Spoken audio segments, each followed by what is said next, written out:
Are you looking for some art style inspiration or techniques? Well, good, because you're only one short video away from learning how to turn your sketch into a fully colored illustration while skipping the line art step. So if you also love the lineless look and want to try it out, stay tuned for this 6-step tutorial, 8 steps if you count the optional steps, that will transform your art from this into this. Hi guys, thank you for tuning in on this video. First, I want to sincerely apologize for my voice during this intro and outro. I'm currently down with the more or less mandatory post-anime convention cold, but the entire tutorial was recorded before I got sick, so you'll only have to endure my monstrous voice a little bit today. So, we all know why you're here. You have probably seen artwork of the likes of Pernille Ørum, or used Band-Aid, who is the creator of the Webtoon lore Olympus, or maybe you simply scroll through Lineless art on Pinterest and thought, man, I wish I knew how to draw like that. Well, today I'm going to teach you a way to draw and color an illustration without the line art step. Specifically, I'm going to show you a lineless art workflow in which you draw in that flat looking illustration style that uses tons of texture and no line art, except for some optional inner lines used to create details. So, let's just jump right into it. One of the keys to creating lineless artwork is your sketch. So in this example, I'll start with creating a rough sketch, and afterwards I'm creating a more detailed sketch. I found this super pretty photograph on Pinterest that I wanted to do my take on, so this is what I'll be drawing in my own lineless style today, with you guys. After the rough sketch is done, I lower the opacity on the rough sketches layer and create a new layer for my detailed sketch. The reason we're doing a detailed sketch instead of moving straight on to coloring is because we'll need some clear guidelines that shows us where to put our colors. Usually a drawing's line art would be able to guide us, but since we're creating a lineless illustration, we'll need more specific guidelines from our sketch. For this specific illustration, I'll be drawing the flower bouquet on a separate layer. So, just to be clear, the flowers are pink right now, only so I can tell them apart from the details on the character. Just in case you're wondering, it doesn't mean anything. I consider my sketch clean enough now to move on, however, if you're a beginner to this style, you might want to spend a few more moments cleaning up your sketch or adding some details. If you prefer, you could even do another version that is basically as clean as line art. The more clean and detailed your sketch is, the easier it will be to color afterwards, because you won't have to spend energy adjusting areas that are unclear on the sketch. Now it's time for the next step, the color flats. And in case you're unfamiliar with the term color flats, it refers to filling in the base color areas.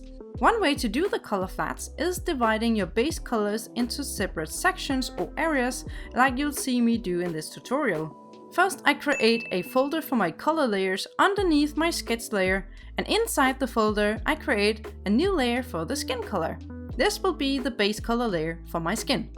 Then I take my lasso tool and manually select the skin areas in my drawing using my sketch as my guide. Then when I have my selection, I color pick the skin tone from the reference image and use the shortcut for the fill tool to instantly fill the entire selected area. Alternatively, go to Edit and select Fill, or you can add your Fill shortcut to your quick access menu. If you're using a drawing app that does not have a fill tool, just increase your brush size and paint in the selected area manually.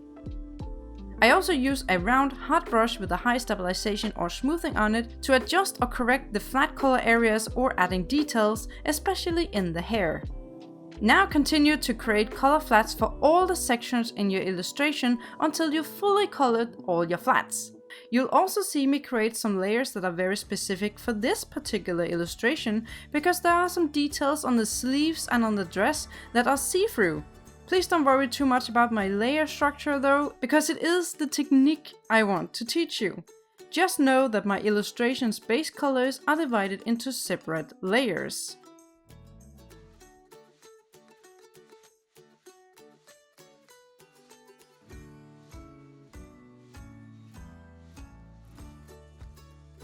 When you're done, hide your sketch and you should have something like this.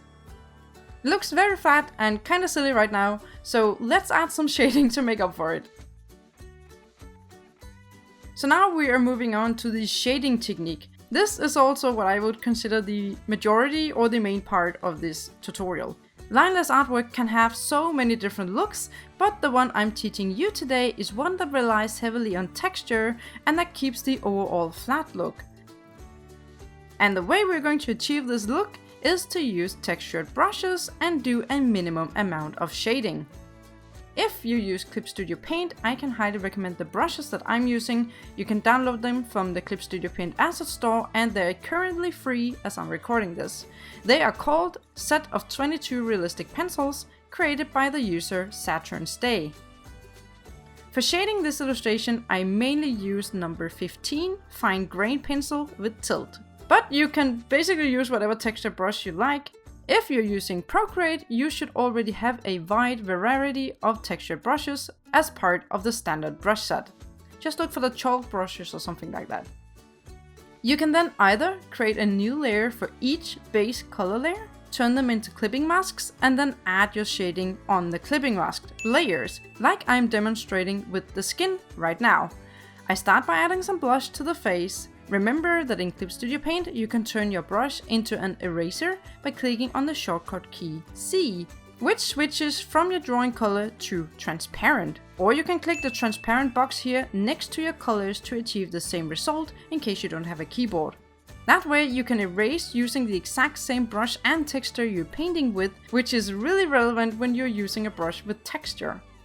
For this illustration, instead of using too many clipping masks though, I will instead mostly be locking the transparent pixels on my flat color layers.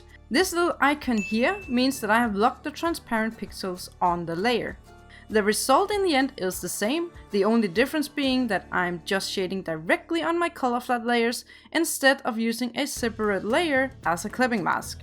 And it's simply because it saves me the amount of layers in my hierarchy. So if you think clipping masks are easier to use, you go nuts with clipping masks. I really want the texture to be easily visible in my shading in this illustration style, so I'm turning up the size of my brush when I'm shading the character to really bring out the texture in the brush, especially in the bigger areas like the hair or the skirt. And remember to keep your shading relatively simple, so we don't add too much depth to the drawing. We want to keep that flat look after all. You should instead focus the detail shading in the illustration's focal point, which is typically around the face area. For all other areas, I suggest using a big textured brush and just lightly paint over the areas that you want to shade.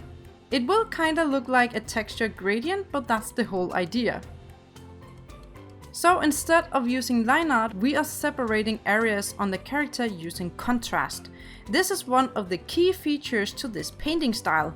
For example, to separate the head from the neck without using line art, we'll use the shadow cast from the chin to create the illusion of a line.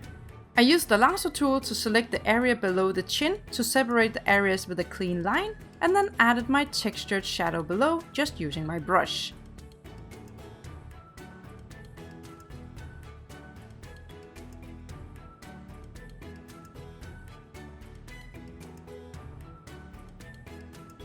And if you want to create some variation in the hair, select areas with your lasso tool and paint over it with your textured brush. This is the same shading technique as before, and it is the shading technique we'll be using for the entire illustration. The sleeves here were a bit tricky because, as you can see, I didn't detail the sketch as much here, so there are parts I'm going to have to use a lot of brain power on because the guidelines on the sketch were so vague. So I apologize if what I'm doing right now looks complicated. Just know that I'm using the same exact shading technique again. I'm using the lasso tool to select areas, and then I use a big textured brush to lightly paint over with either a shadow color or a highlight color. The sleeves were also a bit tricky because they had some transparent parts where I had to take into account the fabric or the skin underneath, which adds to the complexity of my layer structure. But the technique itself is pretty simple. If you don't know where to create your selections and add shading, the rule of thumb is to select areas where you would normally have put line art. If your sketch is detailed enough, you can simply follow the lines there. Remember, we're still creating the illusion of lines, even though we're not using line art traditionally. So here I just want to spend a moment to show you in real time how I'm creating an invisible line on the sleeves using that technique.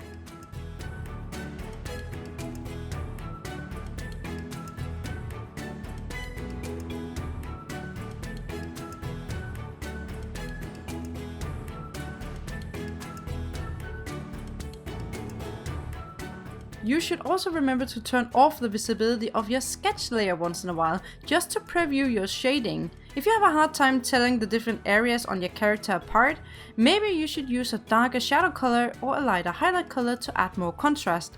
Alternatively, your base colors may be too similar, so try picking something else before shading. If neither of those solutions work for you, we can fix it with inner lines during the next step.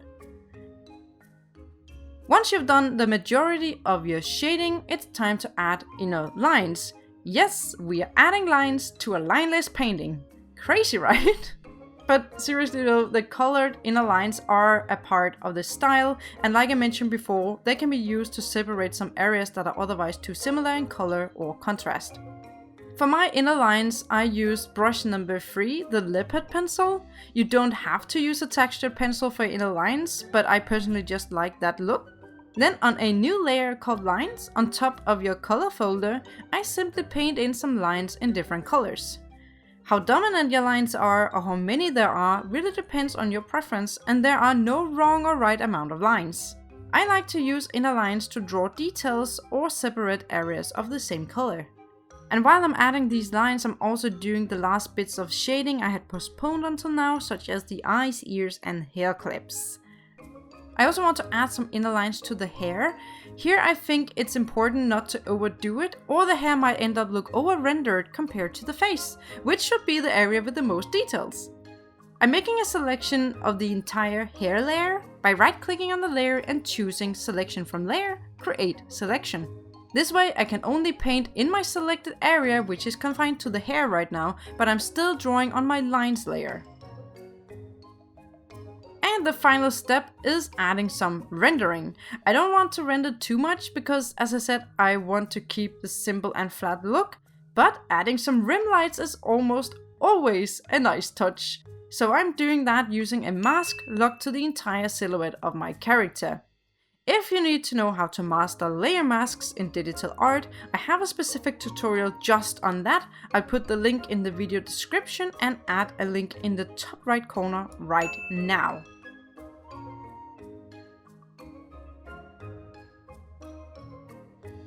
There is one more step in this process, but it is completely optional. I like to add a few more inner lines around the illustration. I just like the little details, but you can leave this step out if you prefer. As you can see, the flowers and the dress is a bit hard to tell apart here, so adding some lines makes it easier to distinguish between them. Here's a short before and after of the optional lines. And very lastly, here's another optional finisher that you can add to your illustration. On a new layer, add some kind of texture to your entire canvas. Set it to overlay and then lower its opacity. This adds even more texture to your illustration. Here's a before and after. And here is the final illustration created in this tutorial. Alright guys, thank you for staying until the very end. I'm pretty sure you just wanted to hear my sick voice again, so I'm definitely going to give you the satisfaction and not hold back any efforts to sound normal anymore. If you enjoyed this video, you'll probably love my older yet still relevant lineless coloring tutorial, where I also show you how to paint in a more semi-realistically style, as well as in this flat color style. Thank you so much for your support. Excuse my voice, and I'll see you next time. Until then, take care. Bye!